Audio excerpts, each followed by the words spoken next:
নমস্কার, দরবার লাইভে সবাইকে স্বাগত। আমি বিভূষণ। আজকে ঝড়ের দিন। আমি ভগবানের কাছে প্রার্থনা করব সবাই যেন সেফ থাকবেন এবং সুস্থ থাকবেন। আজকে তেমনই ঝড়ের মতো একটি খবর নিয়ে আজকে আমাদের পরিবেশনা, যেখানে আমরা বলবো যে কিভাবে আজকে চায়না তাদের দেশের শেষ ইসলামিক স্ট্রাকচারটি চেঞ্জ করে দিয়ে মডিফাই করে সেখানে তাদের চৈনিক আর্কিটেকচার স্থাপন করেছেন। ইসলামিক স্ট্রাকচার থেকে চেঞ্জ করে সেদিকে বৌদ্ধীয় প্যাগোডা স্ট্রাকচার সেটাকে বানিয়েছেন। তো এই যে ঘটনাটি ঘটল, এটা কিন্তু একদমই ব্যক্তিগতভাবে আমি তো করিনি। কারণ হচ্ছে যে চীনে 2.5 কোটি ইসলাম ধর্মাবলম্বী মানুষ রয়েছেন এবং তাদের কমিউনিটির যে ইন্টারন্যাশনাল পাওয়ার, সেটা পৃথিবীর যে কোনো বড় ধর্মীয় ক্ষমতার থেকেও হয়তো অনেকটা বেশি, যেটা আমরা একটু চারিদিকে তাকালে আমরা দেখতে পাই। কিন্তু তারপরেও যে ওখানে এই ঘটনা ঘটলো, এবং সেটা কিন্তু একদিনে হচ্ছে না। 2019 সালে তারা একটি 5 বছরের পরিকল্পনা নেয়, যেটা সেখানকার যে ইসলামিক বডি সেটাকে জানানো হয় এবং তারা জানিয়ে দেয় যে তাদের যে যা কিছু রয়েছে এখানে স্ট্রাকচার বা ফিলোসফি এভরিথিং, সেটাকে কিন্তু 5 বছরে তারা চেঞ্জ করবে। তো এক্ষেত্রে সেখানে কোনো প্রোটেস্ট সেরকমভাবে দেখা যায় না। কোনো ইন্টারন্যাশনাল মিডিয়া হয়তো লিখেছে যে হ্যাঁ এটা হয়ে গেল, কিন্তু হওয়ার আগে কোনো প্রোটেস্ট, কোথাও কোনো মিছিল বা কোনো কিছু নেই।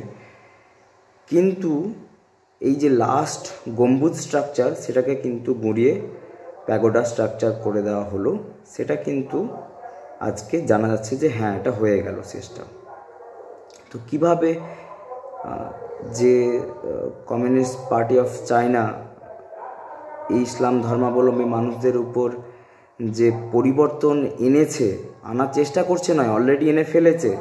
এটা তার একটি প্রাতিষ্ঠানিক একটি ডিক্লারেশন হলো যে হ্যাঁ আমরা এটা করলাম।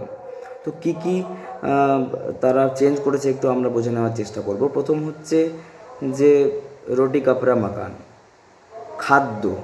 সেখানে হালাল ফুডকে তারা ব্যান করেনি, তারা কিন্তু বিভিন্ন উপায়ে কার্ভ করেছেন। যারা হালাল ফুড বিক্রি করবে তাদের উপর অত্যন্ত বেশি ট্যাক্স, তাদের কাছ থেকে গভর্নমেন্টের লেনদেন কোনো বন্ধ হয়ে যাওয়া, তাদের সাথে সমস্ত রকম হচ্ছে বিচ্ছেদ, তাদেরকে প্রেসারাইজ করা, যাতে কিনা তারা সহজেই চাপে পড়ে সেই জিনিসটাকে, হালাল ফুডকে তারা বন্ধ করে। তারপরে হচ্ছে কাপড়া অর্থাৎ পরিধান। সেখানে কেউ বোরকা পরতে পারবে না, সেখানে কেউ হিজাব পরলেও সেটিকে খুব একটা প্রগ্রেসিভ চিন্তাধারা নিয়ে পড়তে হবে, স্কার্ট পরতে হবে, পর্দা করতে পারবে না। ছেলেরাও যেরকম হচ্ছে, সাধারণত আমরা যারা ইসলাম ধর্মাবলম্বী ভাইদের দেখি যে তারা গোড়ালির উপর পর্যন্ত হচ্ছে প্যান্ট পরেন, তো ওই রকম করা যাবে না, গোড়ালির নিচ পর্যন্ত প্যান্ট পরতে হবে। প্রপার যে চাইনিজ কালচার সেটার সাথে যুক্ত হতে হবে। তো এখন তারপরে হচ্ছে মাকান। তো মাকানের ক্ষেত্রে তো এটা তো প্রমাণিত হয়েই গেল যে মসজিদ যেখানে ছাড় পায় না, বাড়ি তো অনেক দূরের কথা। তো কখনোই কোনো আমরা ওখানে ইসলামিক আর্কিটেকচারের বাড়ি আমরা বানাতে পারবো না। এরপর হচ্ছে যে তাদের যে বই আল কোরআন, সেখানে যে সমস্ত কমিউনিজমের সাথে, তাদের কালচারের সাথে যে বিরোধগুলো আছে সেগুলোকে কার্ভ করা, সেগুলোকে বই থেকে বাদ দেওয়া। আপনারা এটা জেনে আশ্চর্য হবেন যে ওইখানে উইঘুরে যে নদী রয়েছে, সেই নদীতে মানুষ তাদের কোরআন ফেলে দিয়েছিল। কারণ কি, যে গভর্নমেন্ট সেই সমস্ত অরিজিনাল কোরআনের ভার্সনগুলোকে জ্বালানোর জন্য, নষ্ট করে দেওয়ার জন্য সবারই কাছ থেকে বলপূর্বক তারা নিতে শুরু করেছিল যে কোরআনগুলো সরকার নিয়ে নেবে এবং সেগুলোকে নষ্ট করে দেবে। তো মানুষের সেটা ভেবে কষ্ট হয়, তো সে সুতরাং যে আমাদের বই পুড়িয়ে দেবে, আমাদের যে পবিত্র কোরআন সেটাকে কি পুড়িয়ে দেবে, সেই জন্য তারা নদীতে ফেলে দেয়। তো নদীতে এত কোরআনে ভরে গেছিল যে বা মানুষ স্নান করতে নামলেই ওখানে কোরআন ভেসে যেতে দেখতেন। তো এরকম লেভেলে ওখানে হচ্ছে যে অপ্রেশন হয়েছে, জোর জবরদস্তি হয়েছে। এবং সেই আমরা যেখানে ভাবতেই পারি না যে হ্যাঁ, স্বয়ং বিবেকানন্দ বলেছেন যে ইসলাম একটা দিক থেকে ভীষণই মানে ঈর্ষণীয় বলা যেতে পারে। আমার কাছে হয়তো উনি ঈর্ষণীয় বলেননি, উনি বলেছেন যে ভীষণই মানে ইন্সপায়ারিং ব্যাপারটা, যে মানে যে সময় কোরআন রচিত হয়েছে তারপর থেকে আজ পর্যন্ত পুরো ইনট্যাক্ট রয়েছে। 1500 বছর আগের যেটা ছিল আজকেও সেটাই আছে। মতান্তরে বিভিন্ন ধর্মের কিন্তু তাদের কিন্তু রিলিজিয়াস স্ক্রিপচার কিন্তু মানে চেঞ্জ হয়ে থেকেছে, বিভিন্ন রকমভাবে পাল্টেছে, কিন্তু ওদের কিন্তু পায়ে টু পায়ে একই রয়েছে। তো সেখানে চায়না কিন্তু কার্ভ করছে যে না এগুলো রাখা যাবে না, এই আয়াতগুলো এই সূরাগুলো রাখা যাবে না, ইনভলভ করছে চাইনিজ গভর্নমেন্ট হচ্ছে কোরআনের উপর। তো এটা গেল কোরআন। তারপরে হচ্ছে যে প্যাট্রিয়টিজম, দেশভক্তি কীরকম, যে ওখানে ধর্মীয় ইনস্টিটিউটেও, মসজিদেও, ওদের স্কুলেও আলাদা করে তো ওখানে কোনো এডুকেশন বোর্ড থাকবেই না, একটাই বোর্ড থাকবে। তো ওদের যে ধর্মীয় ইনস্টিটিউটগুলো সেগুলোতেও কিন্তু সেখানে প্যাট্রিয়টিজম শেখাতে হবে, যেটা চাইনিজ ন্যাশনালিজমকে, ইন্টারেস্টকে প্রামাণ্য ধরে নিয়ে চাইনিজ ন্যাশনালিজমের পক্ষে তাদেরকে সেই গুণগানটা করতে হবে, যাতে করে কিনা তারা প্যাট্রিয়টিজম মসজিদে সেটা ছাড়া কিছু করতে পারবে না।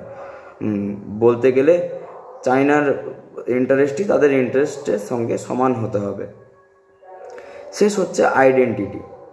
আমরা যারা ডেমোক্রেটিক কান্ট্রিতে থাকি তারা অবশ্যই দেখে থাকবো যে সাধারণত যারা মানে ইসলাম ধর্মাবলম্বী মানুষ আছেন তারা অনেকেই হয়তো বলে থাকেন, বিভিন্ন ইন্টারভিউতে বিভিন্ন জায়গাতে বলে রেখেছেন যে তার ধর্মগুরুরাও অনেক সময়তে বলেছেন, ভুরি ভুরি এরকম এক্সাম্পল পাওয়া যায়। তো সেখানে বলেন যে আমরা আগে একজন মুসলিম, পরে একজন বিভিন্ন দেশের নাগরিক, কিন্তু ওখানে কিন্তু থাকা যাবে না, ওখানে আগে একদম চাইনিজ হতে হবে, তারপরে তুমি কোনো ধর্ম করো বা না করো। তুমি মনে মনে কী ভাবো, দেখো মনের উপর তো দুনিয়াতে ভগবানেরও কোনো মানে ওখানে কোনো ইনভলভমেন্ট নেই, কিন্তু মনে তুমি যাই করো, কিন্তু মুখে তোমাকে অলওয়েজ ওটাই বলতে হবে যে আমি একজন চাইনিজ আগে, পরে একজন আমি হিন্দু কি বুদ্ধিস্ট কি ইসলামিক মুসলিম কি আমি খ্রিস্টান, সেগুলো তুমি বলতে পারবে। এবং এরকমও ব্যাপার আছে যে তোমার ধর্ম যদি চাইনিজ কনস্টিটিউশনের বিরুদ্ধে হয়, কমিউনিস্ট পার্টি অফ চায়নার যে ম্যানিফেস্টো সেটার এগেনস্টে হয়, তো সেক্ষেত্রে তোমার ধর্মকে ওখানে পারমিশন, প্র্যাকটিস করার পারমিশন নাও দেওয়া হতে পারে। তো এই যে ঘটনাটা ঘটে গেল, এটা কিন্তু খুব ব্যাড এক্সাম্পল সেট করলো সকলের সামনে, যে মানুষ শক্তের ভক্ত নরমের জম। 2.5 কোটি মানুষ কম নয়, এবং তাদের সাপোর্টে মানে আরও যে কত মানুষ রয়েছে কোটি কোটি, সেটা আমরা গাজা ওয়ারে আমরা দেখতেই পাই। আপনারা ভাববেন না যে শুধু ইসরায়েলিরাই মুসলিমদেরকে মেরেছে। আমি ভুল না হলে 1966 সালে হুইদের আন্দোলন হয় চায়নাতে, উইঘুরও নয় কিন্তু, ওখানে আরও ইসলামিক সম্প্রদায় রয়েছে। তো হুই মুসলিমদের ওখানে হয় 1966 সালে। কি হয় যে কালচারাল রেভলিউশন হয়, যে চৈনিক কালচার বাদ দিয়ে বাকি অন্যান্য কালচারকে ডমিনেট করা হবে এবং তাদেরকে এখানে বলতে গেলে নিশ্চিহ্ন করা হবে বা নিজের মতো করে পাল্টে নেওয়া হবে। তো সেই ঘটনার পরিপ্রেক্ষিতে যে 1975 সালে আমি যে আমরা চায়নাতে হুই ম্যাসাকার আমরা দেখতে পাই, সেখানে 2500 মুসলিমকে জাস্ট মার্ডার করে দেওয়া হয়েছিল। Chinese government, communist party of China এটা করেছিল। তো এখানে কোনো প্রতিবাদ ছাড়া, কেউ কিছু জানলই না, গোটা একটা ধর্মের মানুষদেরকে পুরো পাল্টে দেওয়া হলো, এবং সেটা কম নয়, 2.5 কোটি মানুষ কম নয়, কিন্তু কেউ কিছু বলল না, কারো মুখে কিছু নেই, কারণ ইন্টারেস্ট। যারা বলছেন আর যাদেরকে ভাবছেন যে যারা আপনার ধর্মের ইন্টারেস্টে কথা বলছে, তারা কিন্তু একটা জিও পলিটিক্স খেলছে। তারা যেখানে নিজেদের যে ইন্টারেস্ট সেটাকে কিন্তু প্রাধান্য রাখছে, ইসলামিক ইন্টারেস্ট কিন্তু প্রাধান্য রাখছে না।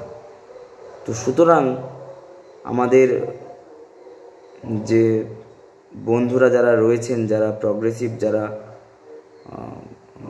এই ডাইভার্সিফিকেশনকে যারা বিশ্বাস করেন, তাদেরকে নিশ্চয় ভেবে দেখা দরকার যে এই যে ঘটনা প্রবাহ হলো, সেটাতে কাদের লাভ হলো, কারা নিজের স্বাধীনতা হারালেন। তারা যখন বিভিন্ন দেশে প্রতিবাদ করেন, তারা মাই চয়েসেস তারা অজুহাত দেন, তো এখানে তাদের চয়েসের কি? যারা এই 2.5 কোটি মানুষ যারা নিজেদের ধর্ম হারালো, যাদেরকে জোর করে এক ধর্ম থেকে অন্য ধর্মে পরিবর্তন করে দেওয়া হলো, অন্য ধর্মই বলবো, যেখানে নিজেদের ধর্মীয় আচারগুলি প্র্যাকটিস করার স্বাধীনতা নেই, সেটা অন্য ধর্মেই পরিণত হচ্ছে, জোর করে তাদেরকে এরকম করে দেওয়া হলো। দেখুন, আমাকে হয়তো বলতে পারেন আমি ব্যক্তিগতভাবে আমি কি করি না করি সেটা এখানে ম্যাটার করে না, কিন্তু একজন ধর্মাবলম্বী মানুষ হিসেবে আমার কনসার্ন যে আর একজন ধর্মাবলম্বী মানুষের সঙ্গে কি হচ্ছে। কারণ আমি জানি যে যারা ইসলাম সম্প্রদায়ে রয়েছেন, তাদেরকে যদি সনাতনী ভাষায় ব্যাখ্যা করি, তাদেরকে কর্মযোগী বলা যেতে পারে। তারা নিজেদের কর্মকে সবার উপরে প্রাধান্য দেন, একজনকে ভগবান হিসেবে তাদেরকে সমর্পণ করে। কিন্তু এখানে কিন্তু তাদের লড়াই কিন্তু একদম ধর্মাবলম্বীর সঙ্গে নয়। যারা বিশ্বাস করে যে ধর্ম একটা কুসংস্কার, ঈশ্বর বলে কিছু নেই, এর কোনো অস্তিত্ব হয় না, ধর্মের প্রতিটা জিনিস অসামাজিক, তাদের কাছে নিজেদেরকে বিলিয়ে দিয়েছে এই নেতারা, যারা নিজেদেরকে লিডারশিপ বলে, দ্য ব্রাদারহুড বলে, ওআইসি, আরব, বড় বড় দেশ। তো তারা কিন্তু ভারতের বিরুদ্ধে বলতে পারে, কাশ্মীর নিয়ে বলতে পারে, কিন্তু তারা উইঘুর নিয়ে বলতে পারে না, তারা হুইন নিয়ে বলতে পারে না, তারা চায়নার শেষ মসজিদ ভেঙে যাওয়া পর্যন্ত কিছু বলতে পারে না। নমস্কার, ভালো থাকবেন, ভালো রাখবেন আর ভাববেন। জয় হিন্দ, বন্দে মাতরম।